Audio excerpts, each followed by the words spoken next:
Alright, everybody, welcome to another week of Game Wisdom Live for August 18, 2019. We are thankfully almost done with the summer season here. My allergies can finally get back to normal. But I am Josh Weiser, and joining me again, my co-host is indie game developer Shark. How are you doing? Hello, I am doing good. I am doing good. Mm-hmm. It's been yet another crazy week of game industry news, and we have some very interesting game dev topics to go over. And the chat we've already gotten hentai and Invader Zim. And the chat, we haven't even begun our discussion yet, Shark. So I'm sure it's going to be a very interesting week or another interesting cast this week. Yep. Let me get your image there. All right. While Shark is doing that, as always, as a quick update, we are getting closer to 5,000 subscribers on the channel. Thank you everybody who's been enjoying the content. We had a massive influx of people on the Discord. You know, that imaginary thing that nobody else knows about, right? Yeah, it blipped into existence just for a few seconds there to let a mass Mm-hmm. load of people to join, and then it just blipped right back out. It no It's longer gone. exists anymore. Yep. We'll see we get another influx as I begin my very wise or quote unquote wise PR team actually mentioning to people that we have a Discord channel. I know I'm really breaking dynamics and synergies there, or all that other corporate loot speak. Yep. But other than that, it's been another busy week of calling libraries, setting things up, and more work went with the book, or the second book, I guess. I had to upscale all my images to make it easier for the book printer. Yes, I do, or I did finally add that this week as well. Again, I'm slowly but surely getting on top of the whole PR rigmarole there. But I had to upscale all the images. I got them from various places or I created them. And the problem was that the smaller images were being like shrunken down like this big in the book. So while you could still see it, it kind of looked out of place compared to the larger ones. So I upscaled everything to 800 by 600. I also had to collect more images. So I once again had to play both Felix the Cat and Nightmare on Elm Street. Because I know all of you loved when I played Nightmare on Elm Street on the stream. But I had to get images from that one. But it's all done, and now I just gotta wait to hear what other problems there are. I did settle on the color. I did a whole discussion on the Discord about we had four colors. I decided to go with the blue. I really like that. Is that considered a royal blue or a dark blue for that image or for the book cover? I think it'd be, I don't know, a dark blue. Mm-hmm. It's not midnight blue, but Mm-hmm. it's maybe halfway between regular blue and midnight blue. Yeah. So many blues. Personally, I like teal myself, like that very sharp bluish green. But probably doesn't look too much or look too well on a book cover, or at least the one that I'm thinking of. But Yeah. other than that, I'm trying to think if there's any other big things going on. I've been calling libraries. Now I'm in New York, so I've been calling around to all the places. It's definitely harder, I think, in the larger states or the larger cities because they have like an entire formal process you have to go through to even sign up to submit a proposal. So, like, it's kind of like I'm filling out job applications again to try and do a presentation at a library. Yeah, that's got to be rough. You got to go through all the red tape and then all the applications and Mm-hmm. And I am nowhere close to being finished, so hopefully I'll have some more good news in the coming months, at least on that front. But with all that said, I think let's get to some of our industry topics or news that's going on. So I guess for you, Shark, how is everything going with Project Triad, and have you had a chance to look at any new games this week? no new games this week. For Project Triad, I've been working on a lot of UI stuff, and it's been going slowly because the parts that I'm working on are very feedback intensive, where Mm-hmm. where I need to make this iteration, get feedback of it. Make this iteration, make this feedback, and you know, because when you're talking about icons, specifically, you're talking about I don't know. People are going to be very, very impacted by the icons, Yep. and I have gone through a voting process with like I don't know about 5 to 10 people. You know, some of them don't vote for all of them, but roughly 10 people in total, and get as many votes as I can, and and it's helping me put together the best set, and hopefully we can get a really good looking set together. And I think I'm about 2 or 3 votes from hopefully finishing it, Yeah. and then the I can put out with that I can put out a screenshot to show a lot of people. I'm going to put it out publicly, Mm-hmm. and on a few channels, and let everybody get a look at it, because it's. I mean, you've seen one of the earlier versions, which I mean, this new version isn't going to be all that much different, but um, I think you can testify that it's going to be looking quite decent. Yeah. And like that's actually a really good, I think, segue into our main topic as well about being able to mitigate the risks of game development. And UI design is a very big risk element when it comes to a lot of video games. I always say this, but I always find that UI is very underrated when it comes to like a focus when you're designing a game. At least from some of like a lot of like the first timers or like indie developers I play games from.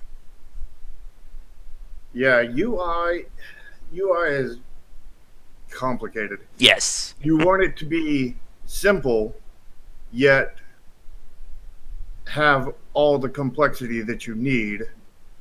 You want it to be But don't there's forget, it just can't be too simple because then you're not giving the player all the information. yeah. You need to get all the information to the player. You need to make sure that it's clearly accessible and And it's got to clear, stand out as well. uh, but not stand out so much that it clashes with the game. hmm So it basically just has to do everything all at once, or people are going to hate it. And I think this is one of the more interesting things about UI. I've said this many times that if your UI is great, nobody or most people will never say one word about it. If it's bad, you're going to get 10,000 comments on your Steam forum, or you'll get all kinds of angry messages from people saying your game sucks. And there's no Yeah, in between. yeah. UI is a thankless job that will get a lot of hate if you do it wrong. hmm And that is one of the hard things about it, is that you can't really, like as you were just saying, Charlotte, you're doing like the kind of like the private tests or the private voting of it first. Like you can't really like show like version 0.001 of your UI to the public because they're just going to outright hate it and think, oh, that's what your game's going to be, so your game's going to be terrible. But Hmm. you still need eyes on it because that's the only way you're really going to be able to see what people think. It's along the lines of playtesting in that regard. Like you can do playtesting locally, with friends and family, but it's not going to give you as much of an impact as when you get into like the wider market. Yeah, and I mean, you can always go with your personal taste, but your personal taste may be a horrible choice for the game. Yeah, I mean, I like have my personal, like I'm doing all the voting and everything, but I'm not participating. I'm not hmm being a vote in there. I'm letting everybody else vote in there, and then if I feel like a certain pull in a certain direction, I might like if one thing was right on the border of failing, and it's like, I think that might should stay in there just for the next round. I'm going to push for that. I'm going to push it up into there, kind of thing. But like, if people are like, the one thing I liked is like really like not liked by anybody else, Mm-hmm. then I'm going to be like, okay, my idea was bad. Yeah. My preference was bad, Mm-hmm. kind of thing. Yeah. And I did something similar again with the cover colors for the book that I posted for the chat. And this was a case where kind of the majority did agree on the same blue. But like if nobody said blue and if everyone said green or black, I probably would have gone closer to that one. And it's always tough about that, especially when it comes to game development. That like on one hand, you are the person behind your game. Like you're the one who, at the end of the day, you're going to know how everything is going to behave in it. But on the other hand, if everybody who's playing your game or your entire market says X and you think Y, then you kind of are going to have to go with the market in that regard. And it sounds again like when we talk about these kinds of topics that it's a very simple answer to these questions, but it's something that a lot of developers have struggled with. That they'll think, oh, everybody else is wrong. That's always the fun one. I'm sure you ran into people who've said that as well, Shark. That it's not. My game is great. It's the audience that's the problem, right? Yeah, I've seen that before, and a lot of times I've seen that. I mean, I wouldn't say they were necessarily wrong. I would say they're partly wrong, partly right. I would say a lot of the times with those, the game is really good, but then they do like some really bad things in there, like some really bad UI design, Mm-hmm. or really like one really bad mechanic that really drags it all down, or something like that. You know, other than that one thing, they are right. It's a really good game most of the time, and the market is downplaying the entire game because of like one thing wrong with it. But that one thing Mm-hmm. usually has a vast impact on the game. Yep. Like And if it's a mechanic that is used over and over and over and over again, or it's the just anything controls that you don't see all feel the time. right. Yeah, The And as you said, it could be one simple thing. And I think there's only something psychology wise about it, is that people tend to focus on the negative more than the positive. And well, they said that psychology wise, it takes, and this is just general psychology. mm-hmm, This isn't specific to gaming or anything like that. It says that it takes 10 good 10 good things to cancel out one bad thing that happened to you. mm-hmm. So And when it comes to a lot of these smaller or first time indie games, like there's always going to be like that kernel of great gameplay. The reason why the person developed the game in the first place. But there's always going to, or I've always ran into issues surrounding it. And a lot of people, and I'm sure you've probably ran into this as well, some of your designs, Char, that people, like, the second they see a problem or they think that there's a problem, that's it. Like, they're not going to try and push through it and, get to that amazing gameplay underneath. I haven't really seen that, honestly. Like, I don't know. Like, generally, I try to test for at least a 5 minute run Mm-hmm. before I hand it off to my testers, kind of Yeah. thing. Um, although, when I was, at the beginning, I was testing for a few hours before I give it to my testers and whatnot. And that led me to a really quick burnout. Don't do that. Um, you need to let your testers do the majority of your testing, but get in there and I would say see if there's anything in 5 minutes that you can spot that is like, oh, this needs to be changed before the testers get it, because every one of the testers is going to point this out. Yeah. Yeah, and as Okuro says, like if the game is engaging enough, like there are going to be people who are going to stick through it, and this is where I think where we get into that topic of, as we talked about before, the echo chamber that has kind of taken root in a lot of very niche or hardcore audiences and genres, where you'll have people like Paradox Interactive being one of the best examples. They have their hardcore fans. There are people who've played every Paradox game, they've bought every DLC to those titles.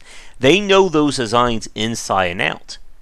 And to them, like any new bug, any confusing bit of text or UI, they don't care. They're going to play the game, day one the same way they'll play it day 100. But you're trying to open your game up to a larger audience, then they're not going to be as willing to deal with annoyances and complaints. And yeah, exactly. As the lawyer says, like everyone has their own range of annoyances. Like for me, I've gotten very picky when it comes to UI. Like if your UI annoys me, I just can't get into that game anymore. Because it's just like that case of if it's going to bug me 2 minutes in this game, it's going to bug me, 2 hours in, and so on and so on. Yeah, the bugging is only going to get worse as you go along. Yeah. Like the song that never ends. Mm-hmm. But since we've kind of been talking about it, let's, I guess, officially get into our first topic then. And that's about mitigating the risks when it comes to game development. This is a kind of a continuation of our discussion last week, where it's been so many discussions I've had this week. What was our main topic last week? Oh yeah, it was about making games memorable. And about everything you can do to make your game stand out. And when we were discussing that, we were talking about how there are things developers can do to mitigate how risky it is to make a video game. And again, for people who are new, it is very risky. And no matter what your game project is, to take a game from concept to release. Exactly. Like the way it is in today's market, this didn't used to be true, but now this is the reality of things. The reality of things now is if you just make a great game and you put it out there, you have probably a better chance of buying one ticket to the lottery and winning $5 billion than you do for your game to succeed and make, I don't know, $30,000. Mm-hmm. And like as you said, Char, like we have played this year alone so many interesting and innovative indie games, and a lot of them did not do well or aren't doing well in the market. Again, like if you remember, Char, we played Vision Soft Reset at the beginning of this year, Mm-hmm. and let's see how many Steam reviews it's up to. 8. And It doesn't it's even have a review score. You got to get to 10 to get a review score. yeah, and that has been at 8 for the last 4 or 5 months too. Like it has not gotten any bigger there. And yeah, and as you were just saying, it doesn't matter how great that game is. That's a commercial failure. Like there's no denying it. Yeah. I think it was a great game, but it was definitely a commercial failure. And we had a post earlier today about Treasure Adventure World, and it's failing. I don't know how good of a game it is. I've never played it, but you can look at their numbers, and it was not good. It's far better than our game, but they had pre-orders through Humble Bundle. Humble wouldn't even let us on their platform. Mm-hmm. Let's But take a look here. their pre-orders through Humble Bundle was 1,000 copies. Then they sold 1,300 copies on Steam, 725 copies on GOG, and 75 more on Humble Bundle, which was just over 2,000 copies, Mm-hmm. which is not anything, basically. Mm-hmm. Let's see. Is this the game that I was thinking of? Treasure Adventure. Okay, so the original was Treasure Adventure Game, right? Yes, and that's one that I play, and that's one that's free to play, and it's available on GOG. And so Treasure Adventure World, that's kind of like their big budget, or quote unquote, big budget. I guess it's considered a sequel or a reboot. I have no idea. Hmm.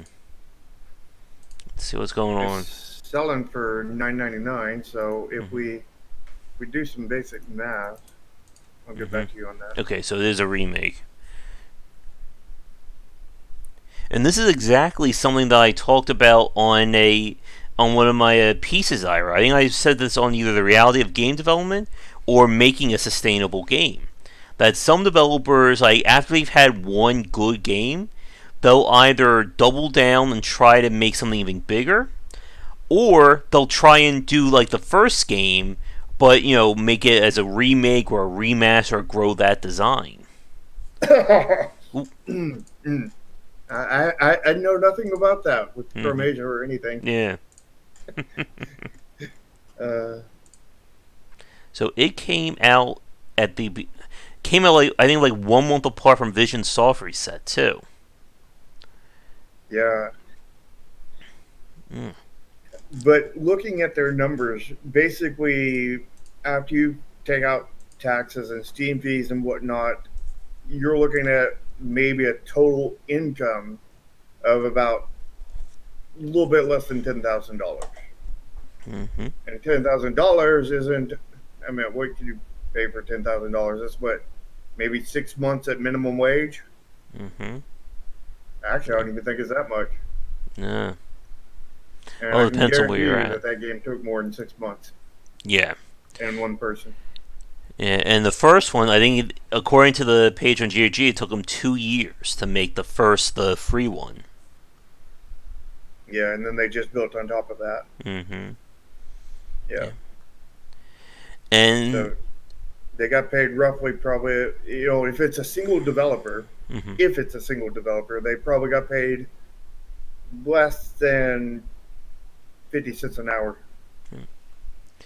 And If another, I it's think, big point about this again is that their amount of money that they made to some people, like $10,000, that could be like $10 million. Like, oh my god, I can't believe I made $10,000.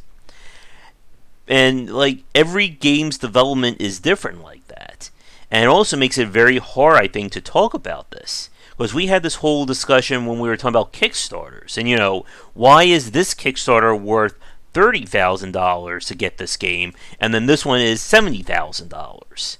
Like, it's very hard for a lot of people to understand just what goes into making a video game, and the very fact that just because you don't see it doesn't mean that game costs a lot of money.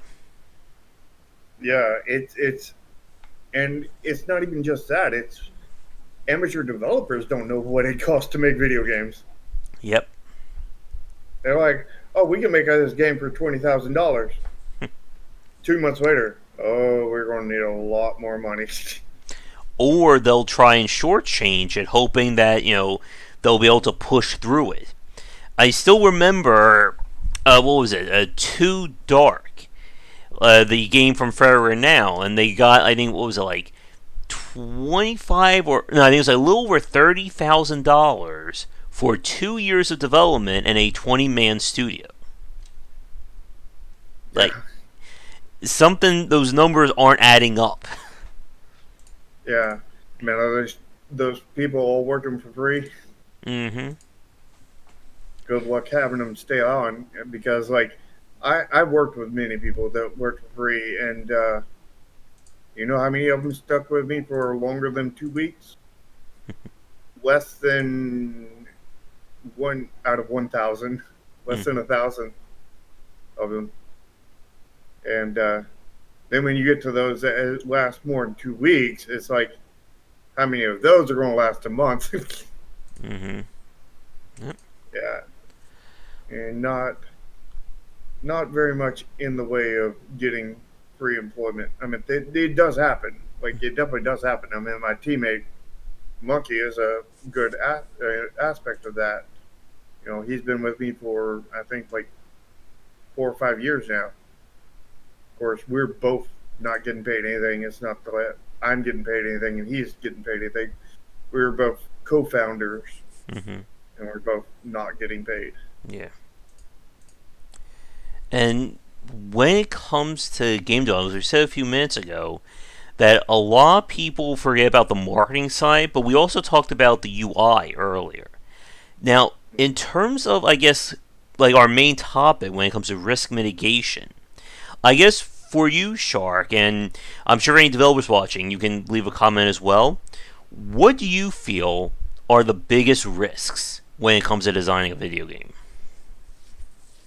Well, the number one I've encountered that you can mitigate, and this is also a very hard one to mitigate, is the art. Mm-hmm. Because, as I've said this many times, the art is going to be in your screenshots. The art is going to be in your trailer. The art is, and then there's the art of editing that's going to be make up your trailer, and it's going to be your trailer, your screenshots that gets somebody to push the buy button. Mm-hmm. In unless they've seen like a let's play on YouTube or something like that, it's going to be strictly off of that, and which doesn't give your place, your mechanics to give a you can't get your mechanics over a screenshot or a trailer or anything. You might be able to get one mechanic in your trailer, one really important mechanic, maybe. But beyond that, like the gameplay won't ever come through on the trailers or the screenshots. Only the art will. Mm-hmm. And if your art isn't good enough to make them push the buy button, then nobody's going to be able to play the most amazing game in the world that you made that just doesn't have the best art. Yep. So art is sadly the number one. You've got, if you don't have the art to draw people in, it stand out from rest of the market. And the thing is as people are listening to this and as developers are incorporating better art into there, now it goes to a whole new level of you've got to have better art than they had, and it's like an endless cycle of you've got to keep on topping everybody else if you want to Mm-hmm. be discovered. Now, after you have a fan base and everything that is large enough to support you, that's not so important. But I mean, it still would be important, but to get other people to discover you. But once you have a fan base, then you're pretty much good as long as you don't screw up. Yeah. But the problem, of course, is how do you get those fans in the first place? And this is one of the things that we've talked about before with, how much success kind of breeds more success. We've seen this with major studios. Oh, hold on. Well, I was saying, we've seen this with major studios like Kid Fox. Oh, wow, my voice is really dying. Oh man, allergy season is not a good season for me. But Nope. studios like Clay Entertainment, Kid Fox Games, or even smaller developers like Emmett McMillan and Zach Barth have built up their respective fan bases. And once you're at that point, it does make things a lot easier. But the issue, though, is, as we all know, how do you get them in the first place to even give your game the time of day? Yeah. The thing is 5 years ago, make a great game, you'll get a fan base. Simple as that. Now, that's not the case. Yep. Now you've got to make a game. I wouldn't say you've got to make a good game. I mean, you've got to make a game that is good enough and gets enough exposure and sells enough copies. And That's a lot of enoughs that have to yeah, happen there.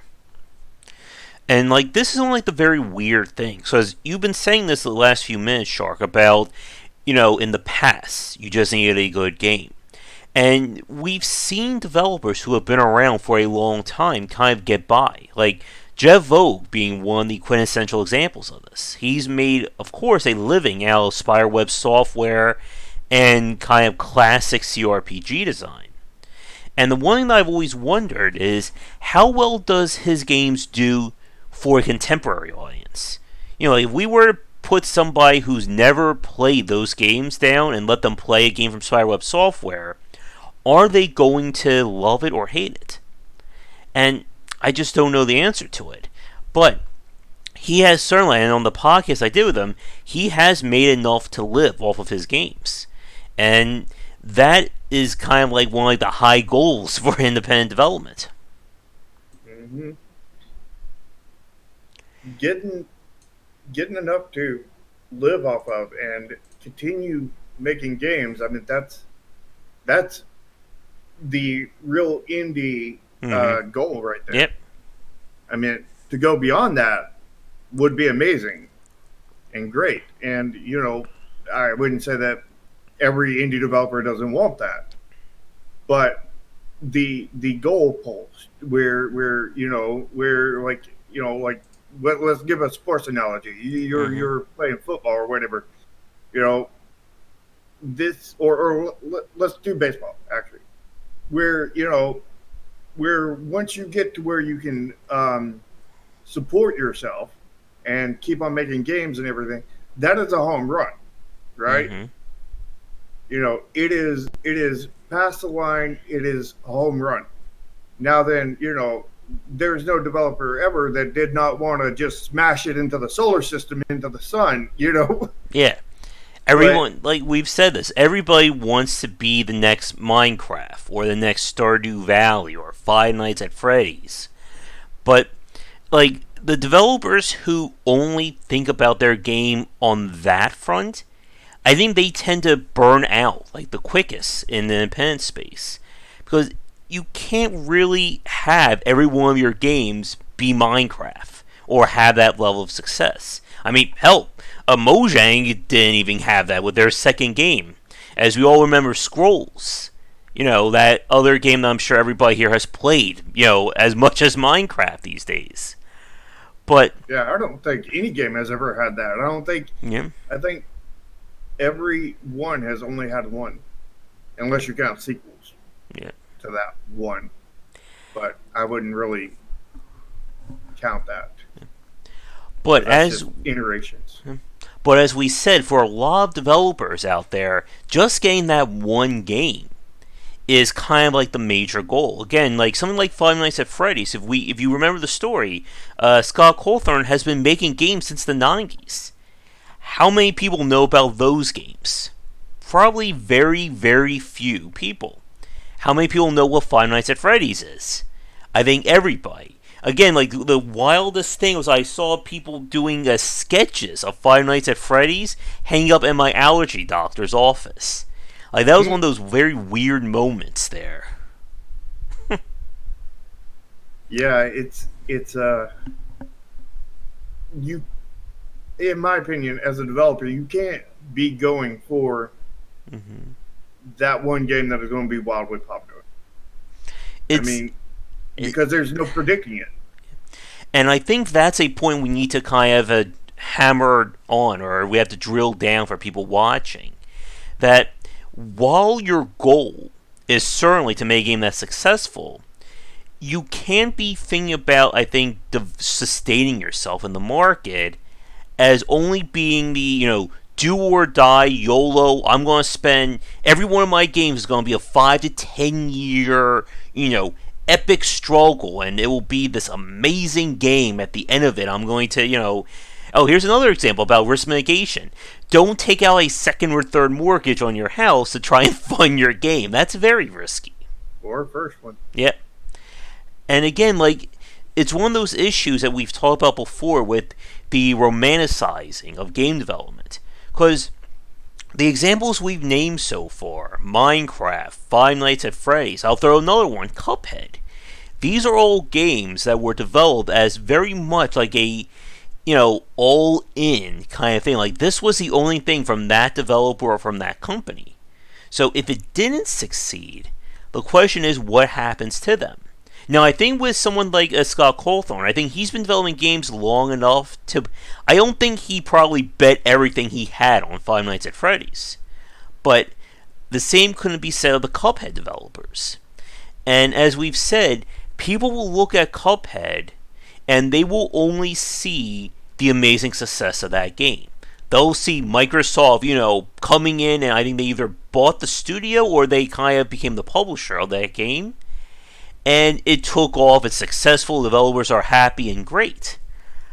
But on the other side of the coin there, if it didn't do well, where would those developers be right now? Yeah. I mean, let's just say, for example, Project Triad or one of our future games becomes wildly successful. Who's going to, out of all those people that know about the wild success of that, think about Chromasia and its utter failure, in its first launch? I mean, they'll just say, and if it does become a success, you're going to probably see 10 very similar, competitive CCGs all of a sudden all being developed at the same time. Mm-hmm. And yeah, this is the same thing like I said with the Darkest Dungeon. How many dungeon crawling, very challenging RPG roguelites came out after Darkest Dungeon succeeded? How many roguelites came out after FTL succeeded? Can we count that at this point? Yeah. A lot of that is people money chasing. Like, oh, they made money. Let's go get a piece of that pie because this is easy. And it's like, nope. And, no. Five Nights at Freddy's as well. How many fan games, spiritual successors, remakes, demakes, you name it, makes, have come out trying to capture that same magic? Yeah. It just there's very few times when that works. And the only time that I know of off the top of my head that worked was with Fortnite taking over PUBG. But again, PUBG had it was barely a game. It was more of a mod than a game. Yeah. And again, how many people understood that point? Probably not too many. Again, how many battle royale games have came out trying to chase Fortnite? And like this goes back to again like our major topic here that when Epic looked at PUBG, they saw room to improve it. It's the very same thing Blizzard has done for decades. Although, again, we may be talking differently in the coming months or years. But Blizzard has built themselves on that level of refinement with their games. They don't make entirely unique or original titles. They look at a game and go, okay, this is what the game has done. Where can we make it better? And in that level of refinement, that's where they kind of create their own unique take on it. Yeah, and the case with PUBG was really easy to top it because it was just a bunch of default stuff, basically, a bunch of assets, and it wasn't an asset flip, but like it wasn't exactly the farthest thing away from an asset flip either. It was, I think what 80-90% of the game was assets, but then it had all original programming and everything in it, or something along those lines. So it was but the programming was just, for a lot of parts, just copying normal first-person shooters, and then the mod that they had developed. And don't forget that there was also, what was it, what was the name of that? H1Z1. I think that came out. I think that was before PUBG or like around the same time. It was before, and it was because they hired the mod creator for Armor 3 to come in there and do that, and then after he did that for H1Z1, that's when he went and did PUBG. Yeah. It's all the same person. First it was a mod for Arma 3, and then it was the H1Z1, and then it was PUBG. Yeah. So you went and did after that, and then you know Epic seen that and created Fortnite. Yeah. No, it's a Fortnite to spend lots and lots of money opening up loot pinatas. But as we've said, like there's so much that goes into making these successful games that a lot of people don't really comprehend. And we said this at the start about marketing that a lot of people don't understand the power that marketing and social media has. And in the piece I wrote, again, Darkest Dungeon of Red Hook Games is one of the best examples of this. Because how many people know who Red Hook Games are and Wayne June and what and all those stress related puns we've come up with? But a lot of those people only look at Darkest Dungeon as being a critical success. But they don't see the path that Red Hook Games took. And again, like they spent over a year doing marketing and PR alone before they went to Kickstarter. And you'll like hear from some developers who say, "I just did my Kickstarter planning like 2 weeks ago. That's all I did. I don't want to do that stuff." And then they're not, and then they're shocked when nobody goes to do their Kickstarter or support it. Yeah, I've been told so many times, on almost every game I've ever made, oh, just do a Kickstarter. It's like, it's not that easy. Yeah. It's a lot more than just While signing you, up. It's not even like it's more than just the 30 days or whatever mm-hmm, that it takes to do that, or the 30 days before it. mm-hmm. It is a lot of work. Why don't you just make another FTL? FTL did well. Why don't you just make your own version? Yeah, go starting to do a Kickstarter can be done in a weekend, and then 2 more days, and allow his entire multiplayer network finished too. Oh yeah. Now, one thing that I wanted to go back to that you said about like 5-10 minutes ago about art, and you said that art has to be good, and that I think is a point that we need to elaborate on, because when a lot of What is people good? say good in terms of art, again, what is art? There's another fun. That's another like 2 hour discussion, right? What is art? Let's debate that for the next for the rest of the day. But What is a roguelike? are video games art? What is an indie developer? I think I pretty much just summoned Mike. If he's Mike should appear in chat now. I think I just said the magic words there. But when we say art has to be good, some people will conflate that as you must build your game using Unreal Engine 4. It's got to be, we need real time lighting and shadows. We need that, triple A sheen that we see in a lot of 3D games. And we do our weird game segment, you'll probably see that later.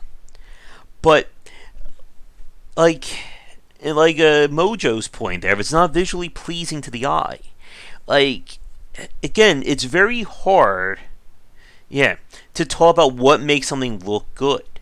Because, like, for myself, like, and I've said this many times, like, Nintendo to me has some of the most, like, visually pleasing and most, like, artistic looking games out of a AAA company. Like, if you were to tell me, like, if you were to ask me, do I want all games to look like Call of Duty? Or I want like Super Mario Odyssey? I will probably go with Odyssey hands down in that regard. Because to me, that is striking. That is unique. But at the end of the day, not everybody can make a game that looks like Mario. And I guess for Yeah. you, Char, like when you say, or when someone says good art, what comes to your mind? Well, number one, art is subjective. It's Mm-hmm. it's in the eye of the beholder, but there is like this universal kind of it's it would Mm-hmm. be appealing to a vast majority, and that's what you want to aim for. And that there are many different ways, but I'm not exactly the best one at this, but Yeah. I'm going to try to put what I know out there. Yeah.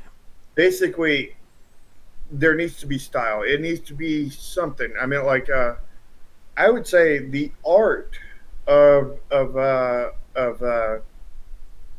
I don't know, Don't Starve Together is not good art on its own, but it has such a style to it that it becomes good. It's rather unique and appealing because it I don't know. It probably challenges your mind to think about it, kind of thing, and interpret what it is, kind of thing. It's and then you have like like the high graphic ones where they're just this is as close to reality as technology can get it right now. And then there's like stuff like Valkyria Chronicles. Have you ever seen that one? Yeah. Where they used like it's all 3D, but it all looks Like like it's it's almost hand drawn out yeah. of a comic book. You can see like the lines like around their faces and like the model kind of thing. Hmm. Yeah. And And oh, go ahead. that kind of graphic still holds up today. Even Yep. like the original, like I think like what was that, PS2 or early PS3? PS3, I think. Let's see. And it was Those, even those ported to PSP as well. those graphics still look good today, really good on the PC. 2014 was when that game was released. The first one, that is. And if somebody told you that game was made yesterday and just released, would you have a problem with it? Would you Mm, think those graphics were good? yeah. Same thing with Mario. Again, like Mario's graphical style still holds up. Like, well, I would say not including Super Mario 64. Again, that was first generation 3D. But Hmm. when you look at Galaxy, Sunshine, and Odyssey, it still looks very much like a cartoon, or it has that pop to it. Or I think Ogoto put it perfectly there, with a distinctive style that differentiates your game from other similar games. And Yeah. like again, like it sounds simple when you say that. Like it sounds like we just like we're talking basic stuff here, but it takes a lot for a game to look like that. And like again, like something like when I look at Vision Soft Reset, for example, again, when you look at those images, and I hate to say this because it sounds like I'm insulting the developer with this, but when you look at those images, it just doesn't pop. Like, would you agree with that, Shark? Yeah, I would say that it's not bad art in No. there, but it's not good enough art to stand out in the market. And I would should I would say that that's definitely part of the reason why it failed commercially. Just like I mean, with Chromasia's art, plugging my game here, we had like our testers really thought our art was beautiful, but then when we put it out into the Mm-hmm. public, people thought it was an asset flip. People hated it. Some people, Mm-hmm. you know, like I was talking to somebody in Discord, and they were like, "That's obviously a low quality texture tree." And I was like, "You mean this tree?" And then I post a full image of it, and they're like, "Holy cow, that's beautiful." Mm-hmm. Uh, uh, But, but like as you said, and as you were like telling on like a previous cast, like how the game looks as a whole, like it looks like it's like the art style is like kind of clashing. Like the models are clashing with the units and with the background, and like mhm. it's something that I saw with a lot of games from Arkin. Like, have you watched like when we played like runs of A Valley Without Wind or what was the other one? Oh no, I know we did AI Wars, but there was another one where we played on stream. Oh, no, I can't remember. But have you seen like some of the footage from like Arkin's games in the past? I don't think so, but I might have. Uh, yeah, but like with his titles, like with like A Valley Without Wind 1, for instance, that it looks and like again like it's hard to say this without sounding insulting, but like it always looks very low budget in terms of art. Like again, like art is one of those things like gameplay that you're never going to see the amount of work I feel that goes into it unless we go the extreme examples. Somebody like Dragon Ball Fighter Z, for instance, and making that engine look like it's literally like a Dragon Ball episode come to life. Yeah, But they did an amazing job on that. how many developers are going to be able to do that with their games?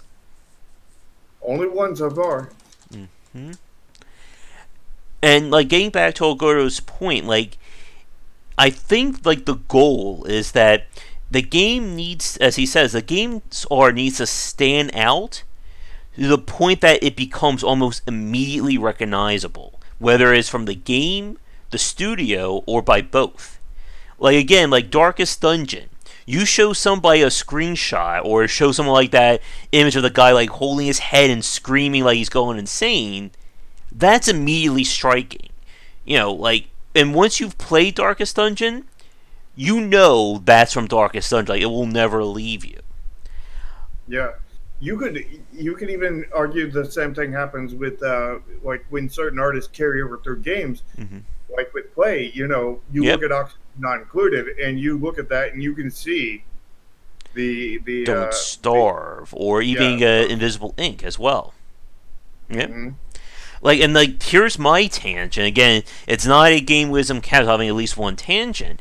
It's one of the things that's kind of bothered me a lot about like modern animation these days. That everybody just looks like they're either using like the same art style, or like the same group of people are just making like all the latest shows, and like a lot of it starts to become homogenized, I think. Yeah, like I know, like in a lot of these GDC talks, they talk about specific techniques to do things. Mm-hmm. Like I think Blizzard had one, and they were talking about how to get the point across for the magic attacks and stuff in their Mm-hmm. games and whatnot is like you have to have like a point of high contrast at the tip, where the area is going to be at, and like a trail of darkness behind it kind of thing, or something along those lines, so that you could see the high contrast point to where you know it's going to hit, and the contrast point where it's not. And Mm-hmm. there's going to be a point where that becomes oversaturated, and then they'll be teaching you another way to do it because Everyone's it's already just done. Yeah. it gets overdone. I forget where I heard this, but I remember something being very important about, like, in terms of like recognition of a character, being like, if you just have the black and white silhouette, does that character still stand out? Like, if you just see a black and white silhouette of Bugs Bunny or Mickey Mouse or Mario, you'll still know what that character is. But Hmm. for a lot of stuff today, like, they all just again have that same look to it that it doesn't really stand out to me. Yeah, pretty safe to say Micromasia, they stand out. Hmm. Don't see very many rock papers or scissors. Yeah. But let me do a quick time check. We are just, well, after our long pre-stream, but we're about 50 minutes in for this conversation. So let's see. Are there any, like, let's move on to like another facet of risk mitigation. So we've talked about art. We kind of loosely talked about PR and marketing. Oh, and we of We course probably talked. need to talk about a lot more on that, probably. Yeah. Well, we did talk about UI design and playtesting. But I guess for you, Shark, with regards specifically towards gameplay or designing your game, are there any risk factors you think are on that specific topic? This is a lot harder to Yeah. discuss. I mean, there's definitely some that are very clear, but there's a lot of them that aren't. And like the ones that are clear are like the controls, Yeah. the how you design your HUDs and whatnot. The user experience, the UE, Hmm. which goes along with the UI. Yeah. You kind of almost want to develop the UE and the UI at the same time, but the UE is more than just HUDs and that. I Yeah. mean, the UE goes into tutorials, Onboarding, shortcuts. level design, you name it. The Hmm. pacing of your game as well. Yeah. Now, here's one that I was thinking about, and this I think came up last week when we were talking about UX, is that the same as UE for us? Yeah, UE and UX is Yeah. the same thing. It's But user yeah, experience, whether you spell it with an E or an X. always fun we have different spellings like that. But last week there was a Gama Sutra post that went up that kind of was like the inspiration for the chat this week. And I have a question for you, Shark. I'm going to throw this in the chat as well, and to anyone watching this recorded. In that blog post, the author talked about the risks of the genre that you pick for your game, and how some genres seem to be riskier than others. For instance, I think he mentioned that a high risk genre today would be making a 2D platformer. Because again, everybody has made a 2D platformer or has thought about it. But the question I have for you is this: do you think the genre of the game these days is a risk factor or not? It all depends on how you design your game, honestly. It definitely is a factor in the risk either Mm-hmm. way. It's it's not strictly the genre. It's more how many games are new in that genre. How Mm-hmm. many, because in the end, you're probably not going to be competing against a game too much against a game that was came out 5 years ago.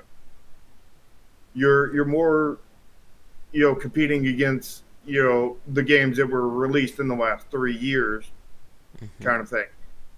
And so if there's been a ton of PUBG clones and you want to be another PUBG clone, probably it's going to probably be a very big risk there. Mm-hmm. So it's not about necessarily the total games that are released. It's more the more recent games that were released in that area. And the other effect is if you're copying something and that has been made recently, then it's probably a bad idea because that's very risky. But if you're copying something that was made a very long time ago, like Stardew Valley did, you know, Mm-hmm. that was not a risk right there. I mean, it was not a risk as of the The genre of the game. suggestion of the genre. Yeah. It was still a risk on the genre based on will there be enough appeal? Will there be enough want for that genre? I mean, that's another factor is the want for the genre. You know, niche genres have a lot less want than popular genres, but popular genres often have a lot more Yep. copies. So you know it's a give and take kind of thing there, and I mean, ideally you'd want a genre that has everybody wanting it and only one or two games in it, Yep. and you know how to do a good game design for one of those, and that kind of game fits the theme of your company and everything else, and that would be an ideal situation there genre wise. But I mean, there as far as I know, there is no mythical unicorns as of that. Yeah. And again, this is another thing where we're saying, on one hand, don't pick a genre that is, very competitive and popular, but also don't pick one that nobody's ever heard of. Like, it's just Mm-hmm. very, again, and that's one of those things, and I think that will be like the final point before we move on, like in a few minutes. But like when you're trying to pick your genre, like as Algardo's saying in chat right now, like a niche genre, like something nobody has ever heard of, is inherently risky. Now, if you do it well enough, like if you do everything else right, you could be that first person. And again, that's kind of like another one of those dreams for a lot of developers. The first developer to make this game work. It's the same thing we kind of saw with Fortnite. Again, as we said in the last part, that Epic took the Battle Royale formula and they made like pretty much like arguably the best possible version of that design at the time, and they became the darling of it. Scott Cawthorn with Five Nights at Freddy's. There were horror games before then. Again, I've played a whole lot of them. But his was kind of like the first in that kind of weird management and, again, like the exhausting lore surrounding it. And then everybody played catch up to him. Stardew Valley being another good example. But the problem, though, as you were saying, is that when you have like something that is very niche, you also have to try and figure out just who is the market for that game, and is there a market?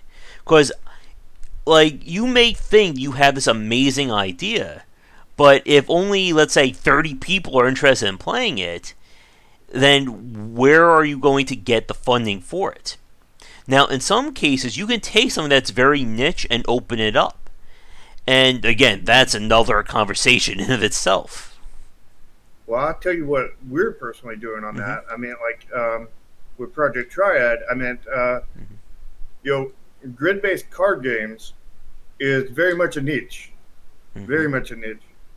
You know, there's what? The mini game inside of Final Fantasy VIII.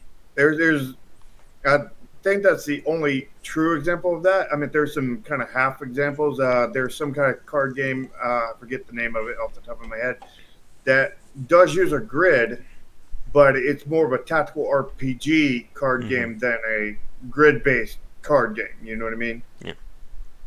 And you put out units, and then those units have like a certain amount of HP until they die or something like that. And it's not. It's a grid-based tactical, or it's a card game tactical RPG kind of thing instead of strictly a grid-based RPG. I mean, a grid-based card game kind of thing. And but at the same time, is above grid-based card games the niche. You have the card game genre as a whole, which is a massive. Hearthstone, Magic, Yu-Gi-Oh, you name it, yeah.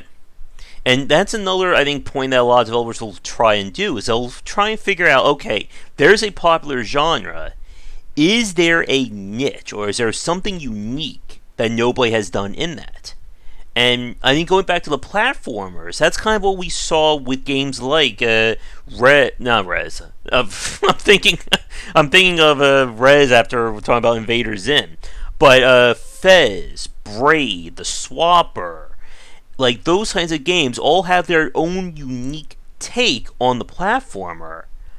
But obviously, the platformer genre as a whole is a multi-billion, thanks to Nintendo and Sega during the classical era, and even to today. Yeah. And so my goal is to apply to the niche, get all the niche. Hopefully, this is the plan. Time will only tell if this succeeds. But if we can succeed in the niche and then get it to where it goes beyond the niche and into card games as a total, and succeed there, I mean, that would be amazing. But if we could just get in the niche and everything, we could very well survive and whatnot. But if we could go even farther beyond, to quote Dragon Ball Z, apparently, we can get we could basically print money essentially. But I mean, in the end, it's not. I mean, so business side, the point is to make money, but that's not why we're making games. Yeah.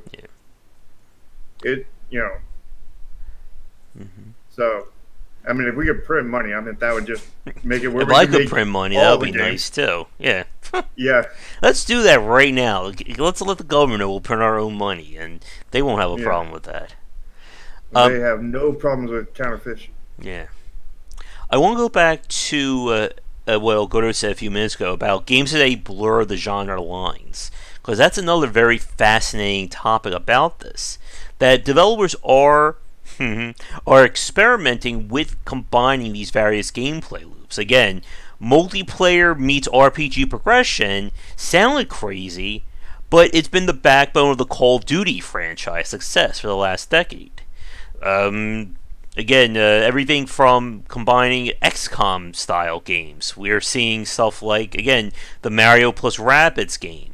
XCOM, like by Firaxis, is another very fascinating example because there were no new XCOM games that were, nobody was thinking about them until the first person shooter was announced. Everybody, said, this sounds stupid, we want another turn based strategy one. And then Firaxis said, okay, we'll do it. Let's make our own. And again, like sometimes you just never know what genres are going to resonate with people. But all it takes is that for that one big success. Again, the World of Warcraft, the Minecraft, a lot of crafting there. And then when those games become the big hits, and as you said, Charlie, if you're trying to compete with a game that is either less than 3 years old or still being developed, or games as a service, a live service, then I think you're basically fighting an uphill battle at that point. Mm-hmm. That's less risk mitigation, more risk taking on. Yeah. But with that said, I think we can probably move on to another topic. I have one final point I want to bring up, but any other aspects of risk mitigation that you want to discuss now? Well, the one we barely hit on was exposure and marketing and stuff. And I think we would be definitely doing a disservice if we didn't cover that better. Okay. Yeah, so with like the marketing PR side, again, like this is a topic that we have discussed many times over and will probably continue to be discussing for many more casts to come, but it is arguably one of the major areas where a lot of first-time developers will fail on. If it's not UI design, it's probably going to be marketing and PR. Yeah, exactly. The thing with marketing PR is there's many different aspects of marketing and PR. I mean, there's exposure, which people think marketing is marketing, and there's several different facets of it. I mean, exposure is arguably one of the most important, in my opinion. Of course, I'm no expert on that subject at all, seeing how my marketing completely fell on its face, but I know a lot of the reasons why it fell on its face and whatnot. But exposure is just it's not necessarily promoting your game. It's not saying, hey, come buy my game. It's, here's a game that exists. And then people know that it exists at that point. It becomes in existence, like it's your recognizable. Discord, yeah. Like your Discord became inexistent the one other day. It didn't, and then the next day it was, and then the day after that it disappeared again. Yep. And exposure is it coming into existence. So, you can make a game, but it won't exist unless people know about it. And that's what exposure is. Exposure is getting people to realize that it exists, not promoting it or anything else. Just, here's a game that exists. Do you know about it now? And again, like as we've said, many people will very much undervalue like that kind of exposure for a game, and they'll only think about it like kind of after the fact. Again, with Darkest Dungeon, there are people who know about Darkest Dungeon who never played it on early access, who never saw the Kickstarter, they never saw any concept art. All they saw was that game on Nintendo Switch or PSN or whatever, and they now know about that game, and they assume from a developer standpoint, that developer's successful now. It was, it's on PSN, therefore it's a multi-million-dollar success. Developers are rolling in millions of dollars. That's always one of the things that you'll see on forums. Like people say, oh, they're millionaires now, or stuff like that. Yeah. The truth is you could sell millions of copies, and depending on your game's budget, yep, you could still be losing money at that point. Mm-hmm. And when it comes back to the marketing, to the exposure side of things, that so much goes into getting that game to be noticed. Again, getting anything to be noticed, as I'm well aware of. that a lot of people will never understand or comprehend it unless they've already done it or they're trying to do it. And Hmm. when you're trying to get that exposure, again, like another big point about YouTubers and streamers, how many indie developers have said to themselves, my game failed because PewDiePie didn't cover it?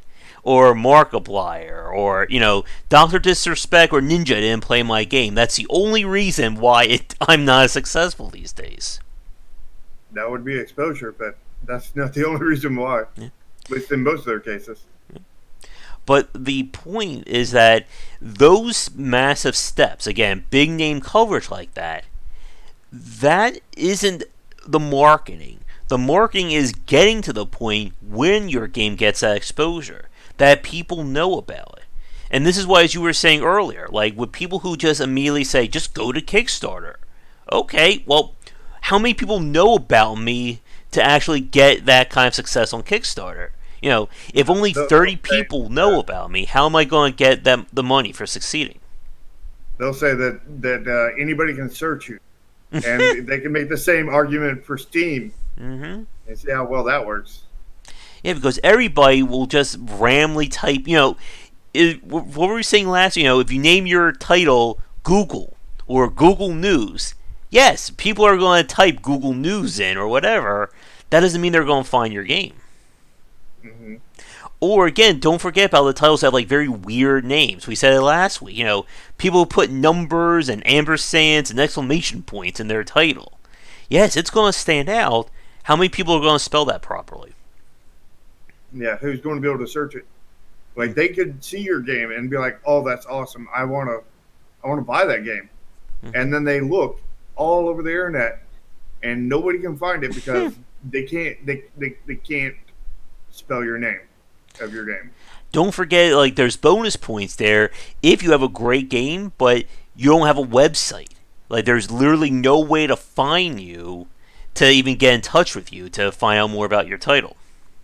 Yeah, I did not do that at all. We still got to get our website up, Yeah. but yeah, that's definitely one place where we messed up. And don't forget, Alberto, not only don't name your game so weird, but also don't name it so generic that nobody will ever like look for it or it doesn't stick out. Again, like this is like the main theme for this topic, that everything we talk about, it's always don't do the extreme example, but also don't do the safe example as well.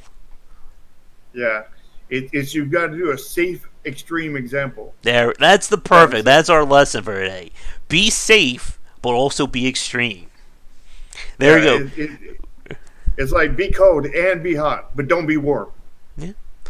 I think we can take this on the road, Char. I think we can start doing like motivational speaking with this exact topic. Yeah.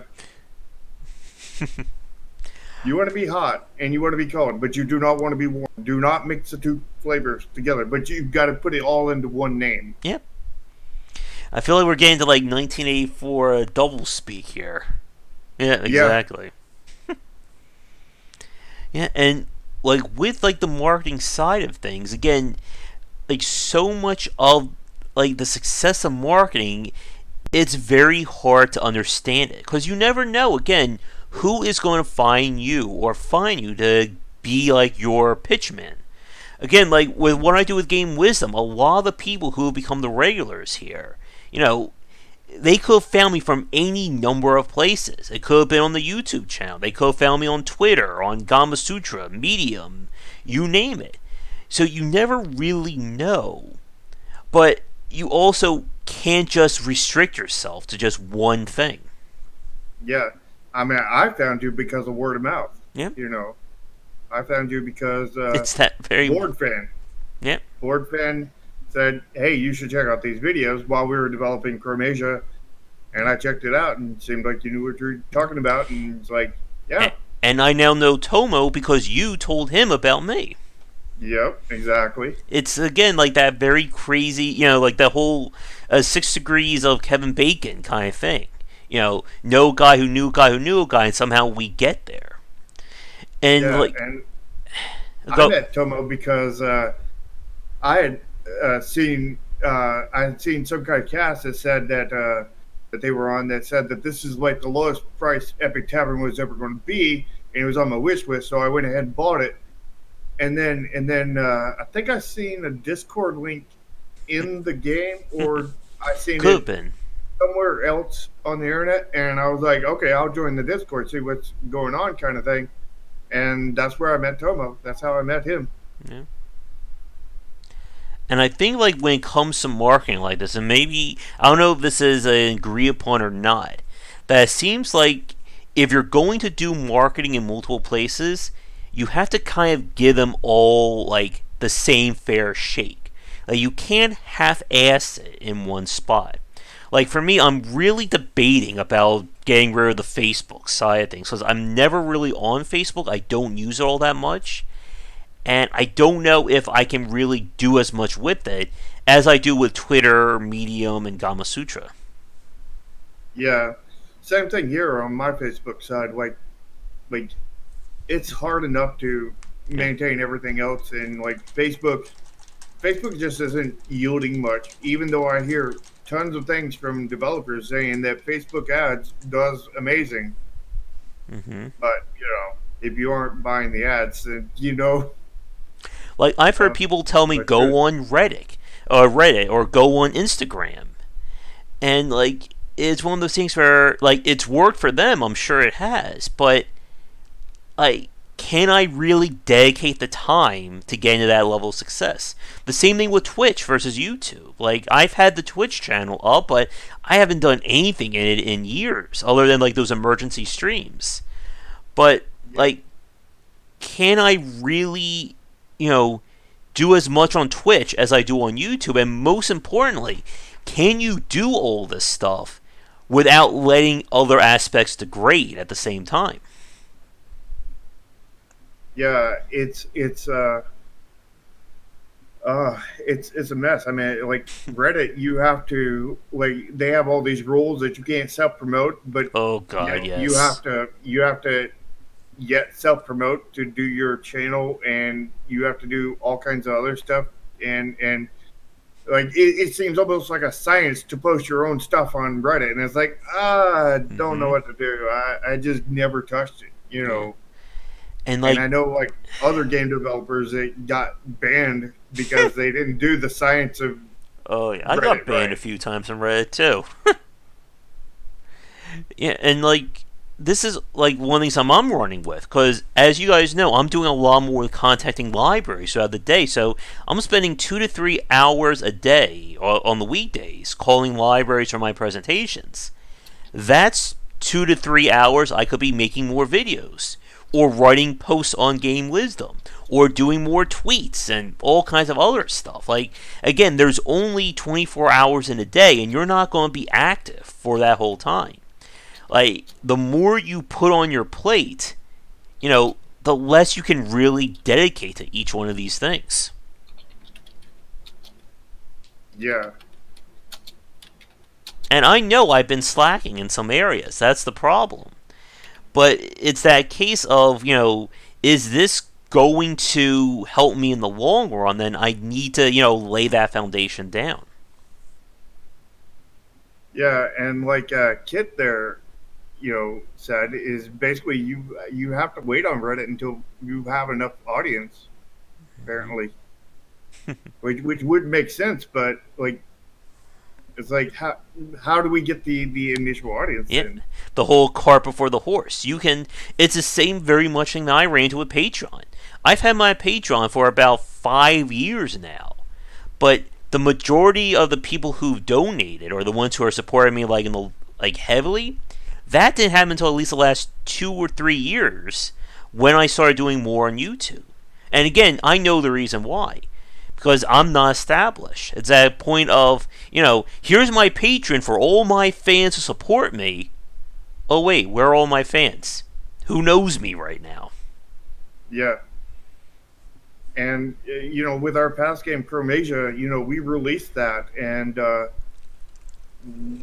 we did have a Twitter. We had all these different things. We had Discord. We already had established 100 plus members, but that didn't get us anywhere. That Mm-hmm. was in the sense of being unknown. We we didn't have a fan base. We had a few fans, but Mm-hmm. a few fans does not make a fan base. Yeah. A base needs to be structurally sound to build stuff on top of it. Mm-hmm. A few people that you can stand on their backs isn't a good base. You need like a concrete slab, Mm-hmm. several feet, several inches thick kind of thing. We've gone from baseball metaphors to building metaphors now. Yeah, we have to have all the metaphors. Yep. We got to get a good variety. Mm-hmm. While still being safely extreme too. Yeah, we've got to be safe and extreme at Exactly. the same time Oh without man, mixing. I can't even imagine what my thumbnail art's going to be for this stream after all this. You got to put the most edgy thing and the most non-edgy thing, and then be edgy, but don't be edgy, and don't be somewhere in between. And there, we just now existed for Mister uh, Carry On. yeah, I hope I said that right. and thank you for coming onto the stream there too, and for finding things. And yet again, like I've had some very weird conversations with people about, all of a sudden they find me from out of the blue, and I'm like, I have no idea how they found me to begin with. And again, Exactly. it's like one of those things where I can't just say I don't know if a kid is being a if kid is a if that's a real question or not, or he's being sarcastic after this whole conversation. I mean, we have discussed about the Discord and it existing and then not existing multiple points of this podcast. Now I just need someone to ask me, have I ever played a Dark Souls game? Or have I ever made a tactical RPG? Yeah. But we are almost an hour and a half, and we do exactly. It's going to be the new what's it? What's that term for like? It's like a game that you have to look up stuff around, like non ARG. Uh, I forget. Like Steam did with their whole with one of their summer sales one time. But we need to find the Discord into like a massive hunt there. We need clues. You know, you must answer 5 riddles, and you will get the Discord link. But I want to get to the final point, then we'll move on, or we'll be here for another 3 hours easily. And yes, for anyone new, to be serious, we do have the Discord. It is linked down in the description down below. And yes, we are there, and we talk a whole lot about game design. And I'm in there as well, and you can get a link to my Discord from in there. Just send me a private message. Yeah. I'm just Sharky on there. Yeah.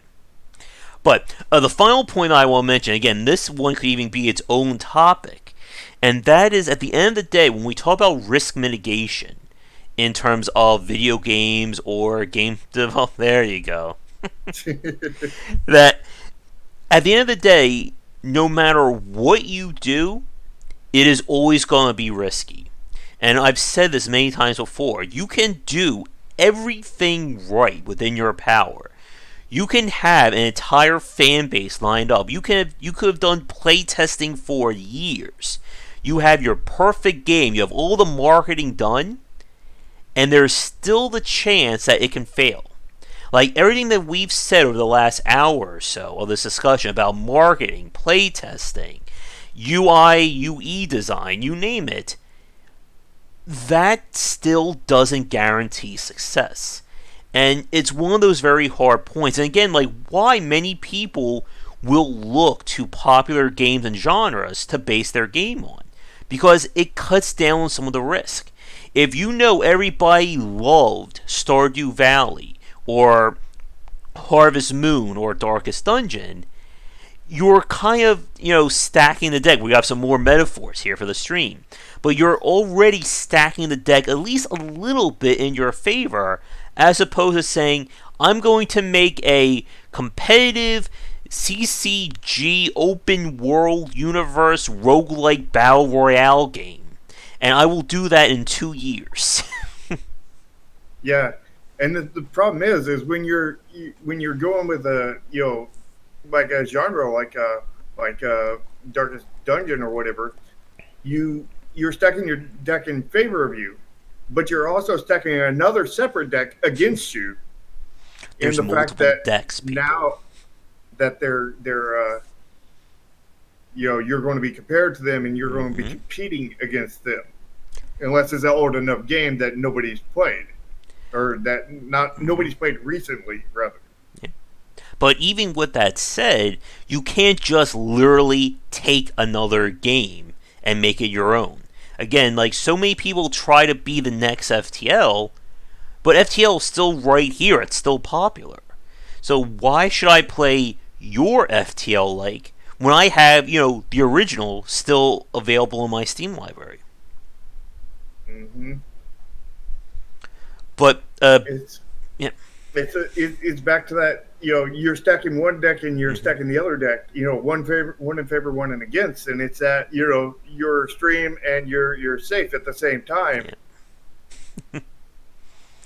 Yeah. And again, and that's kind of the nightmare about game development, that you can you could even do everything wrong, and there's still a possibility your game will get that breakout success. Again, Yeah, developers I know get ulcers when they think about Goat Simulator and how that game took off like that. or Flappy Bird. Yeah. And even some people, and that's the other thing, some people will even discount successful games, saying they sold out or they just did something easy and cheap. Again, Five Nights at Freddy's. I'm sure there are people who say the same thing about Darkest Dungeon or FTL or whatever, saying, "Oh, they just made a dungeon crawler and it succeeded." That's all it took to make that game work. Hmm. But But that's the problem yeah, is that a, a bad game can succeed as well as a good game, and you know the odds are actually fairly close together. A bad one can almost succeed almost as equally as a good one especially if until you. you do the risk management. Mm-hmm. And the risk management is what really sides you in favor, kind of thing. And you know the sadly, basically all the risk management has basically nothing to do with gameplay. I mean, there's a little bit in there, but not much. I mean, and most of it doesn't even have to do with the game. I mean, the only big thing that's with the game is the biggest one, in my opinion, and that's the art. Yeah. But at the end of the day, while the art gets people to look at your game, the gameplay is what's going to hopefully keep them around. Because you can Hopefully, get a lot of people looking at your game because of amazing art, but then if all those people hate your game and then they tell their friends about it, then that whole art was, for naught there. yeah, Again, it's play it safe, but also play it risky. yeah, exactly. Mm-hmm. It's it's a whole mess. There is no right answer. There's no wrong answer either. Well, I mean there might be some wrong answers. Like clearly don't do this. Yeah. But I mean you could probably find an example where somebody clearly did that and they succeeded. And it's like, how did that freak accident happen? Yeah. I think So that's the quote for today. It's a mess. That's our that's the quote for this topic. It's a mess, people. It's and safe, freak accidents. yeah, and just be extremely safe or safely extreme, and you'll do well. Yeah. That, Be extremely safe or safely extreme. yep. There you go. That we solved the whole situation there, Sharp. We did it. We've solved game development. Yep. It's like the Matrix is decoding right now. It Hmm. shows a picture of the video game, and that is the We're video game. we're through the looking glass now. Yeah. All right, but I think with that, let's do a quick weird games. We'll touch a little bit on the whole Apex Legends. I think we'll save the Warhammer one maybe for next time if we can, dedicate a topic to it or not. But let me pull things up here. Because we kind of went extra long, but again, for a topic like this, you kind of have to. So let's see what Insanity is coming. Speaking about extremely safe or safely extreme games, let's see what we have. I did put in the press request for No Man's Sky. We'll see if we get it. I don't know. I think Kit had a good idea for maybe a potential topic next week Mm-hmm. of the finding a team to make a game with you. Mm-hmm. And talking about a safely extreme name for a game, sitting around the world on a hot air balloon. Yeah, that is extremely safe. Mm-hmm. Use your brain. Oh, rad. Like, this is one that I think it's being developed or published. No, it's developed by Double Fine. And it's a roguelike, too. So, I have to play it. Yeah. Question is, do I have to ask it? Mm-hmm. What is a rogue? Uh-huh. Oh, now we're killing hentai. Hope Draken didn't hear that. Yeah. Oh, this is a game that somebody sent me a key for. Okay, then.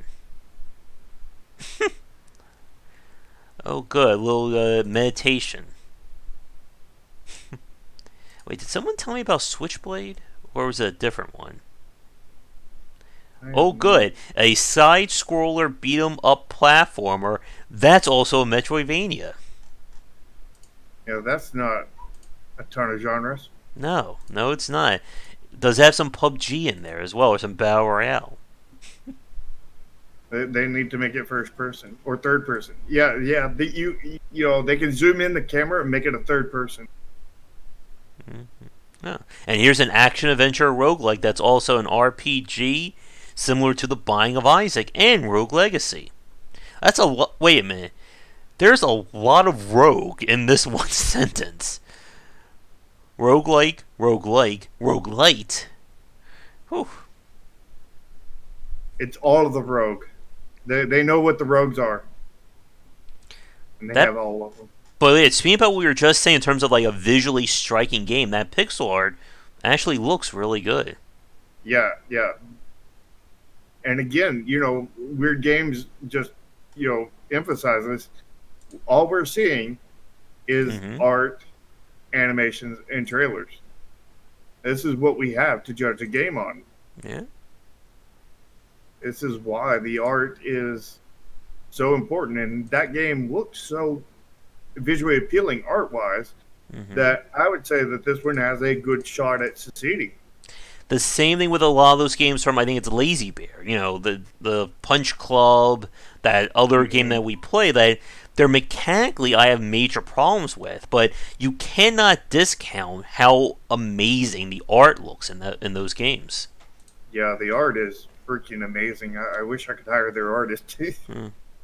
And I think that's kind of a major point. Again, we're going like on a design tangent again. That one of the reasons why I think art stands out is that it gives that impression that the developer knows what they're doing. And I know that's, again, it sounds very insulting when we put it like that. But like when we look at so many games on these segments, like you look at a title and it looks like somebody just, did it in like 2 weeks and they're trying to sell it as a finished game. But like when you see that amazing art, when you look at a game like from Clay Entertainment, you can tell that those developers aren't just messing around. Like there is thought and process put into that game. Yeah, they didn't just buy a bunch of assets and throw them in there. Mm-hmm. And look at this one. Down means up. I think somebody Uh-oh. heard our discussion, Shark. I think they heard and then they stole our idea. Yeah, they're that's a game just for Josh, Mm-hmm. along with the game for Josh. There is a game called that for people new watching. All right, down You means need up. to play all these games all on the same day in the stream. Mm-hmm. Uh, Speaking of, did you see that game on the page back? Afloat. It looked like a Yeah. somebody copying Raft, basically. I Yeah. couldn't see much of it, but Yeah. There it is. Fully in VR. yeah, and look at that art. Yeah. That art is not appealing, No.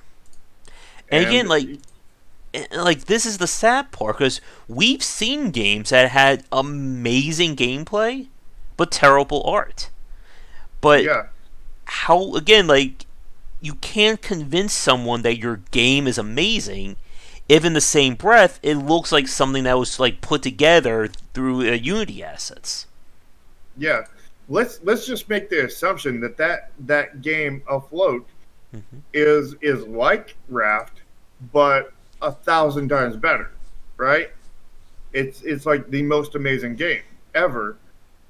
But Mm-hmm. would you give it a chance? Would you plop down your 15, 20, 25, whatever much bucks to take a chance on it, even though Steam has this refund policy? Mm-hmm. Or would you be like, I've already got Raft, why would I play the other? Yeah. It just looks like an inferior version of Raft, so why would I even give it a try? Yep.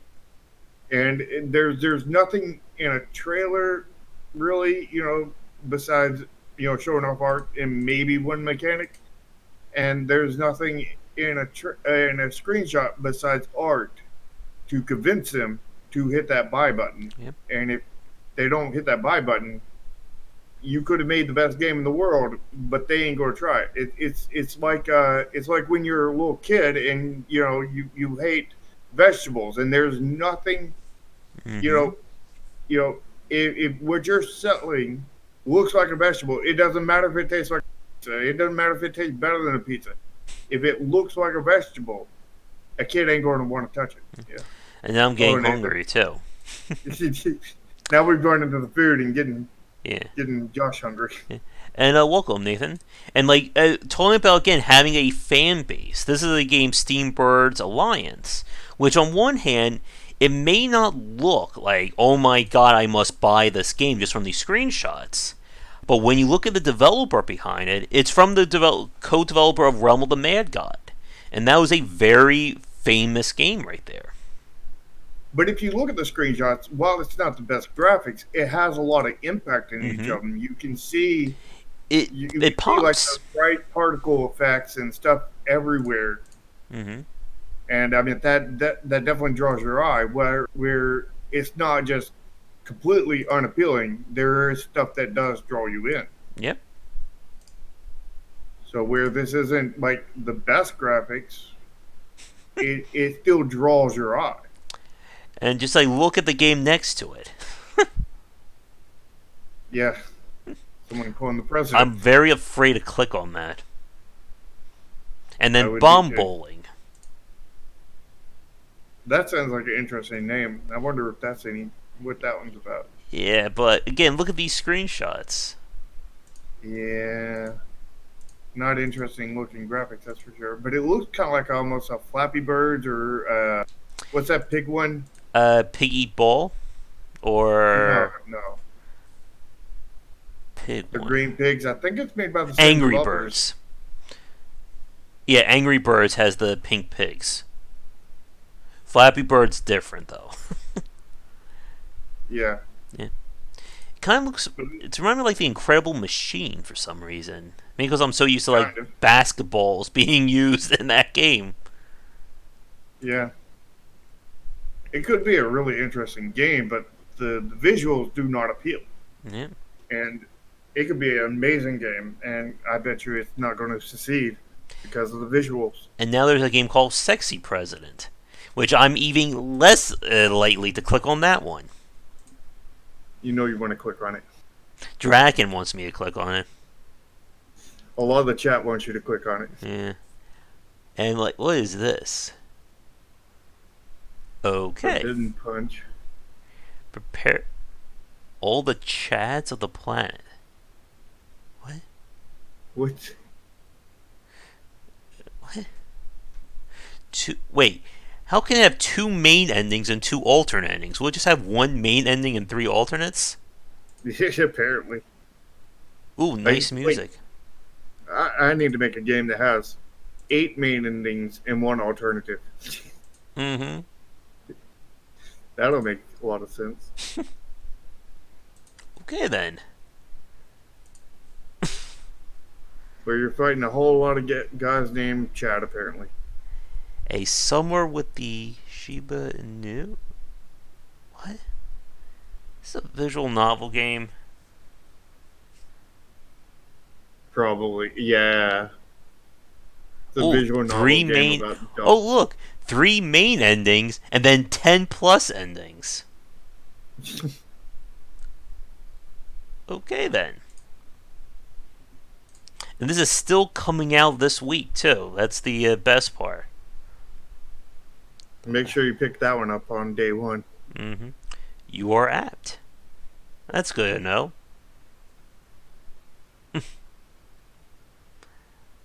Apex Tools. I think. You gotta love the thumbnail on UR app too. I mean, look at that thumbnail on Yeah. UR app. I mean, that's as visually appealing as they get. And how does that have to do with destroying objects?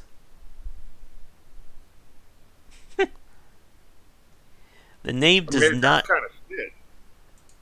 I mean, the thumbnail because it's a gradient of gray, and that's basically all the colors in the game. Yeah. But that is such a visually unappealing thumbnail. Yep. Mm-hmm. Ooh, learn Spanish.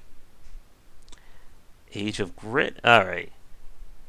All right. I gotta look at this one before we go. Timmy's Cooking Show. What the hell? You gotta love Oscar's input in there. It's Save Extreme Messy Game, Mm-hmm. a hobo fighting game where hobos fight each other. What the heck Uh, is this? oh Lord, I don't think I want to know the answer to that. Well, it looks like it's an FMV game. Okay then. Hmm. All right. Well, I think that's our something of the week. Yeah, All that's right. our weird something of the week. Mm-hmm.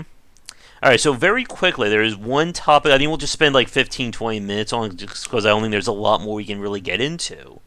But we kind of want to touch on the whole. Is it at full blown controversy or just a non-controversy yet around Apex Legends? I think it's a full blown controversy at this point, Mm, or becoming one within the next day or two. yeah. So We're it's on a hot take if that's the case. yeah. So everyone has probably already made videos and whatnot about it, but Apex Legends had a major update this past week. They've added in a limited time solo mode, new items, new consumables, all that other stuff.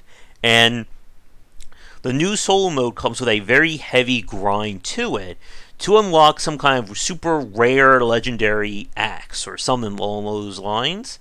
So there's basically two ways of getting it.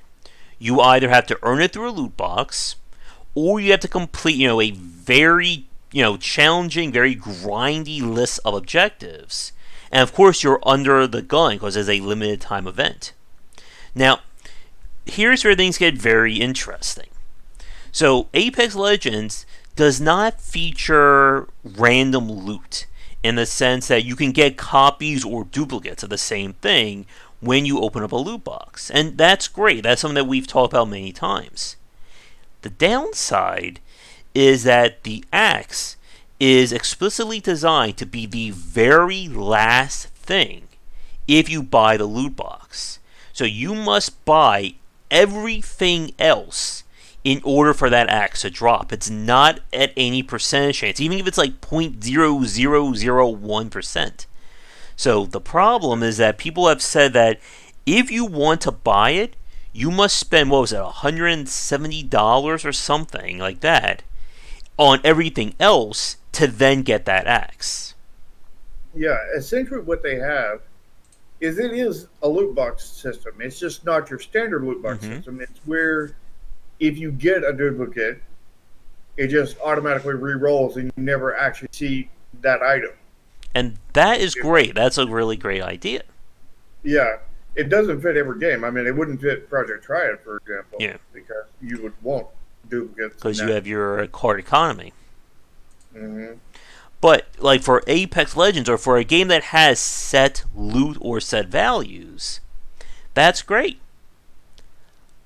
But on the Yeah. downside, like when you are locking something behind it or locking it in spite of it, then it comes off as being money hungry or money grubby. Yeah. It's you can only get this one item if you buy every other item we have in the game. It's not even a percent drop.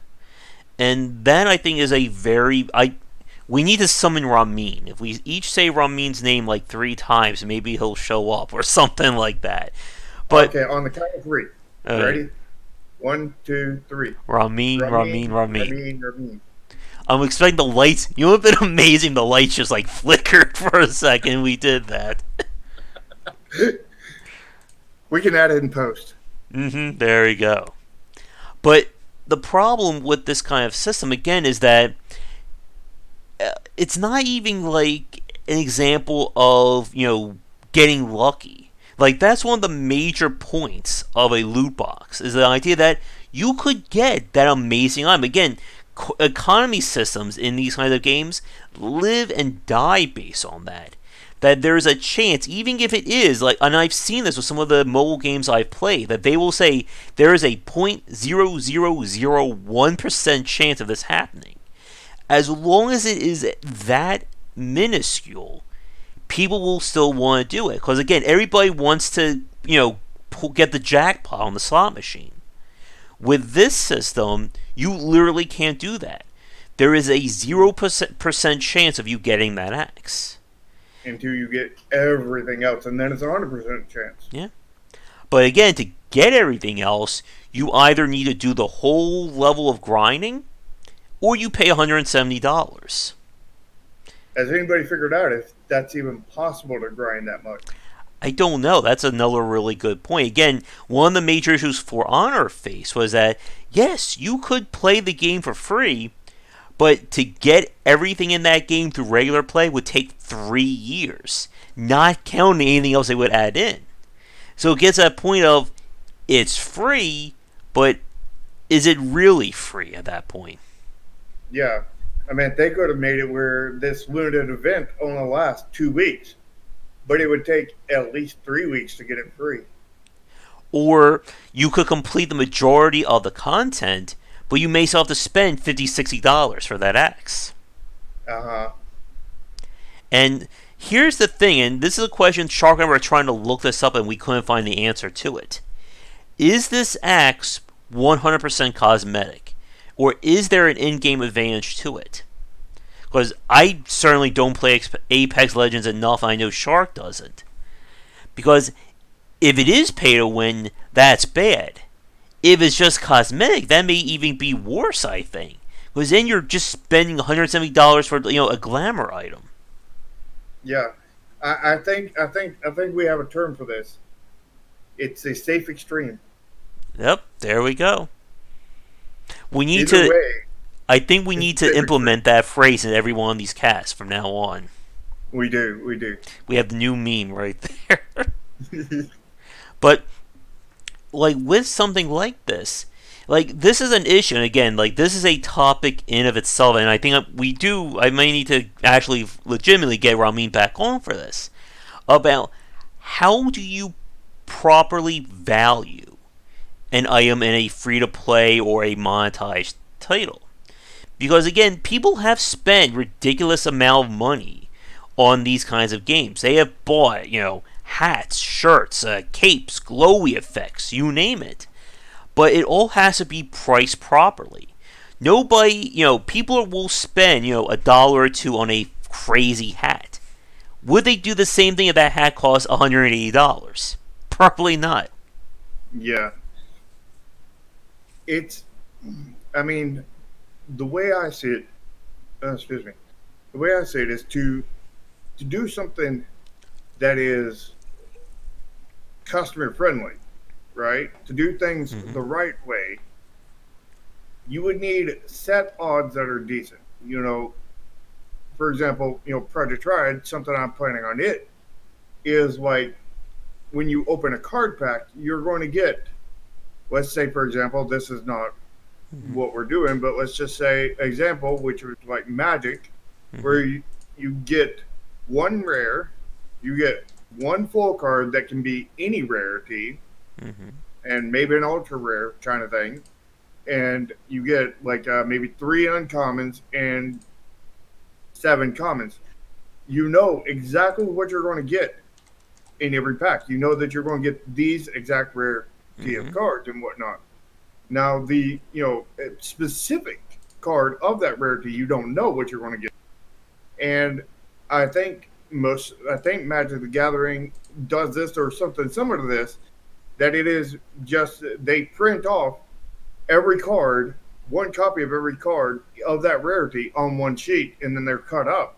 So Mm-hmm. there is exactly the same number of every rare card that exists. Mm-hmm. I don't know that that's exactly how they do it, but I can guess that that's how they do it. And that's what we intend on doing on Project Triad is, and at that point, the what determines on the value of that card is what people want to build with their decks. Yeah. You know, if What's the you know popular thing? if this common card right here is really awesome in a deck, that common is going to be one of the most expensive commons there is. I mean, it probably won't be super expensive, but it might be Mm-hmm. where rest of your commons are worth like 10 cents. That common may be worth like $3 kind of thing. Yeah. Where you got these rares and everything, and these five rares are completely useless. They're worth like 20 cents kind of thing. But your average rare is worth $1. But this one that's really valuable is worth $20 because everybody wants it in their deck, and There's it only a becomes a limited supply and number of demand. them. Yeah. Yep. The And supply is steady, but the demand is higher for the cards that they find of value. And if a new set comes out that makes this one card that was worthless now really valuable, the cycle begins again. that card all of a sudden jumps in value. And like looking at Apex Legends, it's actually reminding me of something that I'm seeing in the game I'm playing with the Marvel Strike Force. And I want to get your thoughts on this, Shark, because I think the issue is that when a decision seems entirely scaled for whales, like there's no, it's basically like there's no denying that a free player or someone who's not spending money is going to be able to get access to it. And here's the example for Marvel Strike Force. What they're doing right now is they're prepping for another major character. They put out like usually new characters every few months. So they've announced a new one. I think it's going to be the Invisible Woman, and like they're saying like it's going to be a really great character. And whenever they have like a legendary character, they require you to have a team of set characters or set classes in order to unlock that character. Like, you can only play like the event with those characters. So for what they've announced for the Invisible Woman is that in order to unlock this character, you're going to need characters who were just literally released like a month ago. And for a free player, there is literally no way that they'll be able to unlock this character because you could not have had the opportunity to get those characters high enough in rank. So the only way that you're going to get access to this character, like first come first serve, you had to have spent money. And when we Yeah, say spend money, we are talking about, an absurd amount. yeah, like at least $50 to $100 probably per character to get them ranked enough because they use the whole star system. So you need to get a 5-star version of these characters. So like that to me, I think it's the same issue with Apex Legends. Like you're not even hiding the fact that it's meant for whales at that point. Like, and I think that's kind of the issue. Like in a nutshell, for these kind of discussions, like, does it seem possible for everyone to win, or is it always the house winning in this regard? Yeah, I think any game that goes after specifically after Wells is very anti-consumer, Mm-hmm. very anti-consumer because well hunting is anti-consumer in general because it's Yeah. anti-whales for the one point because they're hunting them, and then you're screwing over everybody who isn't a whale means Yeah. it's anti everybody else. Now, of course, the problem, though, again, being safely extreme, is how do you cater to both? Because you are going to have people who want to spend lots of money in your game. And if you don't have the options for that, then you're kind of missing out on funding. But on the Yeah. same token, if it's so, pushed towards whales or spending money, then you're going to piss off the people who don't want to spend it. Like for me, like with Moral Strike Force, I can tell you right now that the sum total of money that I've spent in that game is $3.50, and that's over 6 months or so of playing it. Like I will never be spending $50 or $100 on a microtransaction. Yes, I'm using air quotes there. $100 microtransaction. I think I just gave myself an aneurysm saying that. Yeah.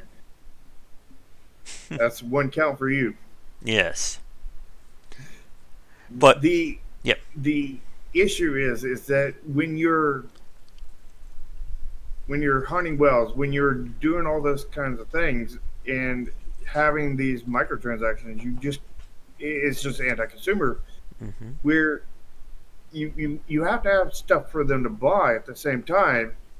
So my strategy, and I don't know if this is the right strategy, but my strategy pretty much lines up with other card games, Mm-hmm. and that is, you know, essentially the live service model of you make content that releases every 3 months, roughly.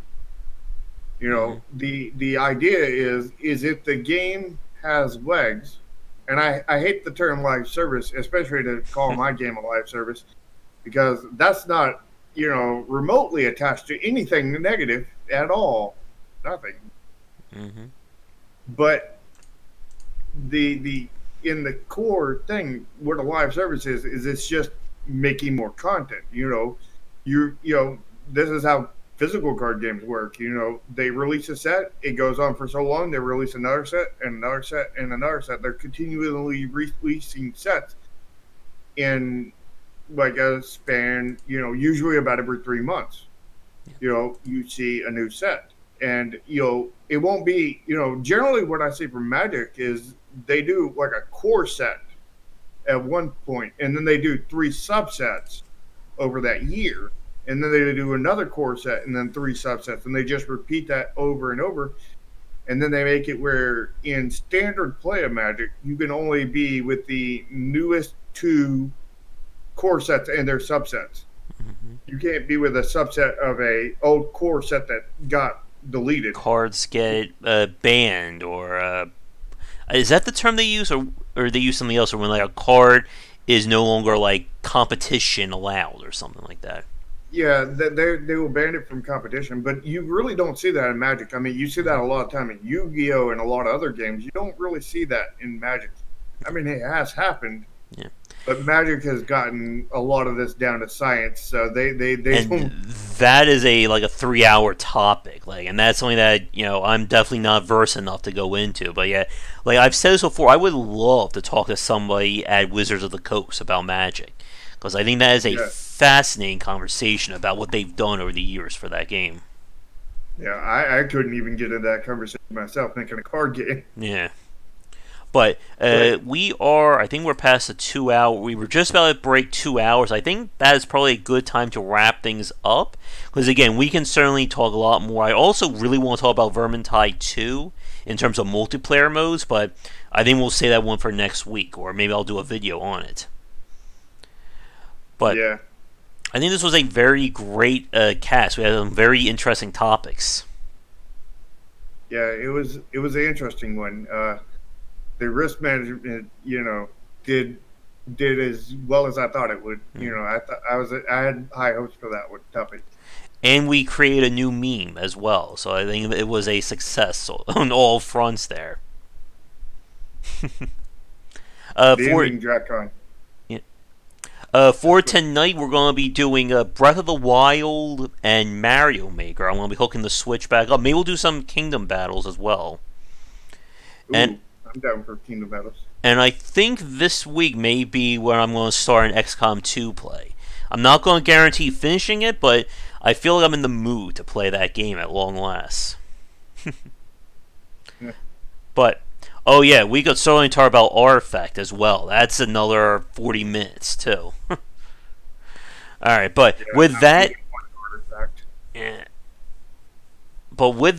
I am definitely all the food talk is getting me hungry as well. So I need to go fill up as well, get prepared for all the Mario Maker levels people are going to send me. But Shark, again, thank you for coming on. And be sure to check out both of our Discord channels. If you're on mine, just feel free to bug Shark. I'm sure he'll be more than happy to send you a link to his. And yeah, Yeah. I'm sure we'll be talking again next week as well. Yep, probably.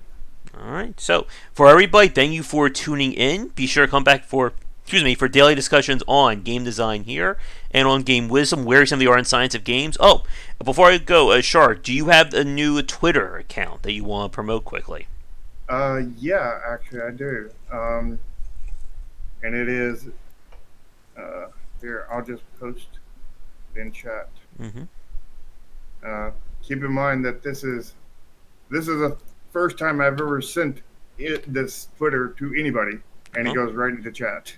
Mm-hmm. Well, actually, I think I sent it to you, Josh, but Yeah. uh, it pains me that there's a number one at the end, even though it is the only Nexus Games Inc. on Twitter, because apparently they automatically assign a number to new accounts now, even if there's not an Can you existing change one. the name to it, or no? Yeah, yeah, Oh. you can change the name automatically goes to just Nexus Games Inc., but you can't change the at.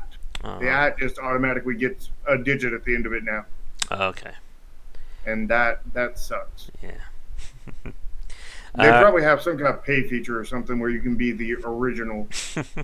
or get that blue check mark that requires, you have to give them your blood and DNA and all that to prove who you are. Yeah, Mm-hmm. and not be anybody that stands against their politics. Yeah. All right, everyone. But with that lovely ending, we're going to end things here. So have a great rest of the Sunday. I'll see you tonight for the stream, and we'll see you all next week around 3:34 p.m. EST for our next live chat. But until then, have a great day, and I'll see you all later.